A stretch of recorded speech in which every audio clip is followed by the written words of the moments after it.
If you're listening to this on January 1st, you likely will have made some New Year's resolutions.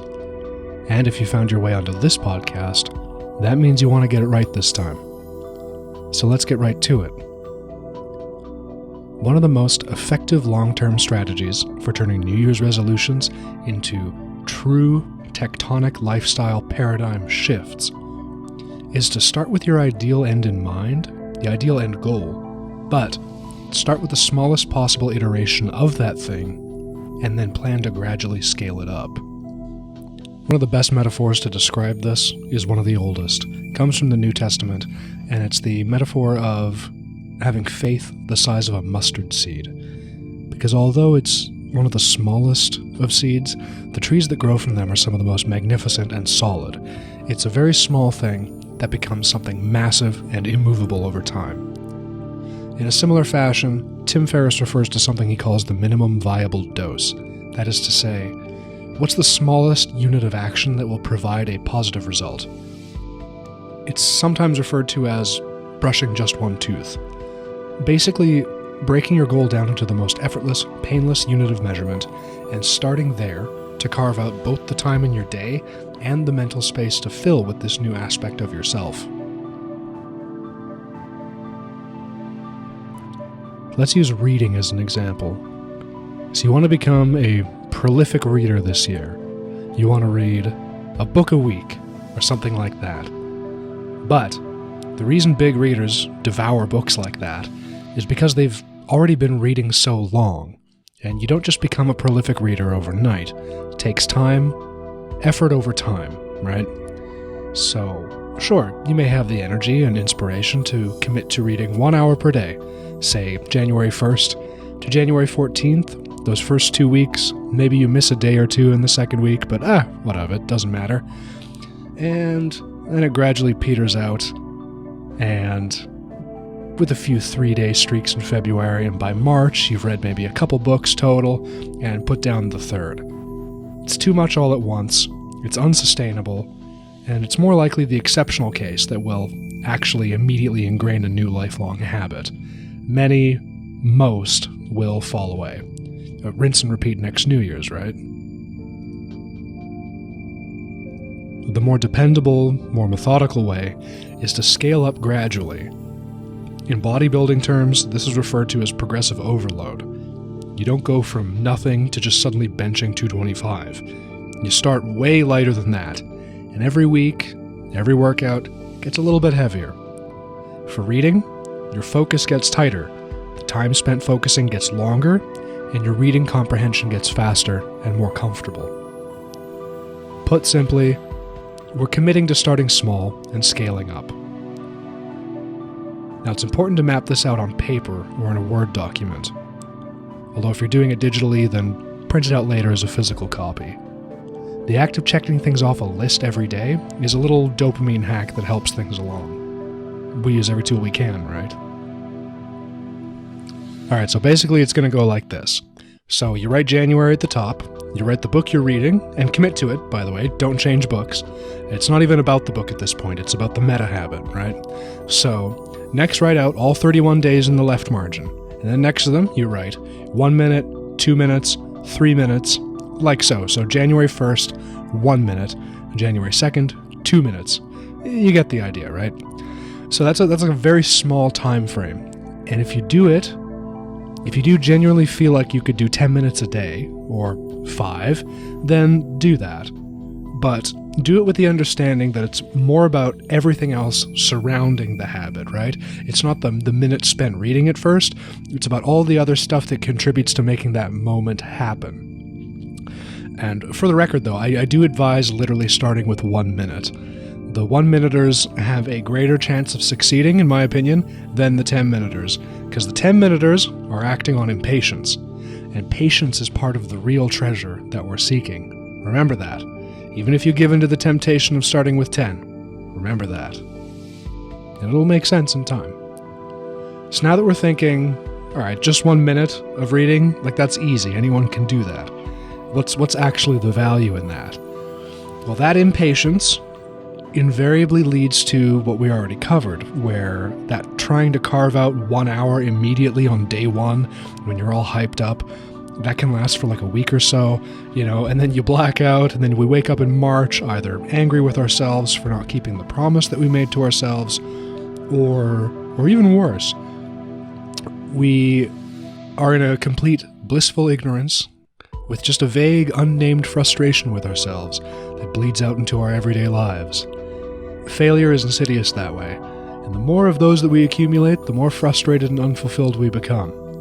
We haven't planted a mustard seed in that case, we've planted weeds. But I digress. Back to the habit building itself. What I mean by initially focusing on building up everything surrounding the habit, I mean the other stuff that your body has to develop muscle memory for, and in like a mind-body connection too, in order to even facilitate the habit itself. So, for reading, that means firstly stopping whatever you're doing during a certain time every day, then grabbing the book off the shelf, or the night table, or wherever you keep it, walking towards the room where you read, going to the chair, sitting in the chair, sitting down, setting the timer. And you do have to set an actual timer on your phone. That's very crucial. We're keeping time very, very accurately here. And reading for the designated time, training your mind to focus completely for that minute, then returning from that focus once the timer stops, getting up, putting the book away, and returning to the rest of your day. So when you list it all out like that, that's a lot of stuff that you didn't do before. That's a lot of new mini tasks that have been introduced to your routine. Movements, actions, thoughts. And the focusing itself has to be scaled up as well. That's why we start with 1 minute. If you immediately commit to 1 hour, you set your timer, you stay with it, but you find yourself getting lost in thoughts, daydreaming, the monkey mind they call it, having to reread the previous paragraph over and over again, etc., then that wasn't a real 1 hour of actual reading. That was the same sloppy, undisciplined minute, relived 60 times in rapid succession. And your brain hasn't made long-term space for the entire ritual of getting ready to read beforehand. So it's all uncomfortable on a subconscious level. And it will be rejected by your subconscious mental immune system as something foreign and negative that has to go. It will be pushed out like a disease, because it is a dis-ease in that it puts you out of ease, which is why we specifically make it easy. When it's easy, there's nothing to subconsciously reject. Make sense? In weight training, that 60-minute attempt would be categorized as ego lifting, and each of those minutes are sloppy reps that do not count. In all likeliness, they're even going to injure you, either now or in the long term. So let's put it into solid numbers here. And this isn't a super detailed, nuanced micro breakdown either. This is a general kind of big picture example, right? So let's consider 2 metrics. The first is the skill of reading. And the second is the skill of the habit itself and all that it encompasses, all those little micro actions that we talked about before. So you have, for the purpose of this thought exercise, you have 100% energy ration to be allocated between these 2 things. On day 1, we are exerting 1% of our energy towards the actual reading skill. That encompasses, of course, focusing on the words, engaging with what's on the page, absorbing the knowledge in real time, processing it while reading, and moving along without mentally drifting off. 99% of your energy on day 1 is the second metric, the habit itself, stopping what you're doing at a certain time each day, making your coffee or your tea, even if if you like that as a ritual, sitting down in the designated reading chair, physically grabbing the book, even the act of taking a moment to maybe take a breath and mentally recall where you've left off and what ideas from the book you've been thinking about, prime the brain for reading time, bringing all that connective tissue to the forefront of your mind. Very important stuff. All those little things. 99%.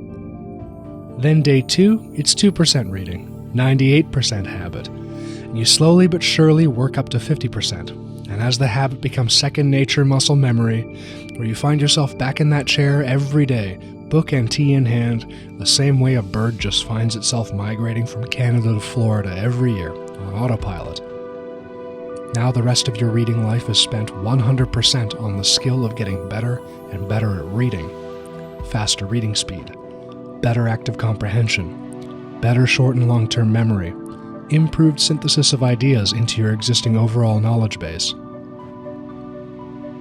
You can even do it as a literal 100-day practice, where every day you literally increase by 1%, using the reading time as the number you're dividing by. Make the goal 100 minutes of reading on day 100. Start with one and go from there kind of thing. I recommend 90 days, because calendar-wise it's also a relatively clean, 3 months. But whichever you choose, it'll be just as powerful. Now it's commonly said that 30 days is the amount of time it takes to make a lifelong habit, and that is true. But I'd argue that 90 to 100 days will lay a foundation that really nothing else can shake afterwards. 30 days is a month, 90 days is an entire season. There's much more gravitas to that when you think of it in that way. So to recap, take your big meta goal, isolate the smallest unit of iteration that you can do today, then map out a 30, 90, 100-day trajectory of incremental growth and expansion of your new habit that is as close to effortless as can be on day one. When it invariably seems ridiculously oversimplified on day one, remind yourself that you're exercising your subconscious and muscle memory in all of the dozens of micro actions that lead up to the habit, which are most important immediately. And have faith that your subconscious will also do the work for you without your conscious awareness. Make a physical checklist and then check it off every day. James Clear, the king of habits himself, he even recommends spending the first week of a new gym habit literally just driving past the gym during the commute or the time of day that you intend to fill with that gym time. Spend the next week sitting in the parking lot for 5 minutes, if you're really being gradual. It's so simple it sounds absurd, but it's very powerful. All it requires is your commitment and your trust. And that's it. That is a tested, proven, ironclad method for ingraining true lifelong habits for meaningful paradigm shifts. And by the way, I didn't necessarily choose reading as an arbitrary example. I do very much encourage everybody listening, whoever you are, whatever your goals are, to create for yourself a lifelong daily reading practice. That alone will carry you so much farther in life than I could describe. It simply has to be experienced for oneself. And that being said, this methodology will of course apply to any new habit that you want to ingrain, but reading is the art of kings, it bears repeating. 11 out of 10, very cool, do recommend. So, Happy New Year 2024. I wish you all the very best of fortune on your respective journeys as you embark on new chapters of your lives. And if you found insight and value in this episode, I also encourage you to come along on the journey that is this podcast, because if you've made it this far, and you've really enjoyed the contents, then you're very likely just the kind of person who's going to love what's coming. Please rate 5 stars to boost the podcast in the ratings. Apparently, 5 stars is the only amount of stars that counts in the algorithm these days. Subscribe, of course, and share this episode with just one other person you know who you think will find the same kind of value that you yourself did. I greatly appreciate it, and thank you very kindly. Thanks for joining me. Thank you for your time. I'll see you in the next episode.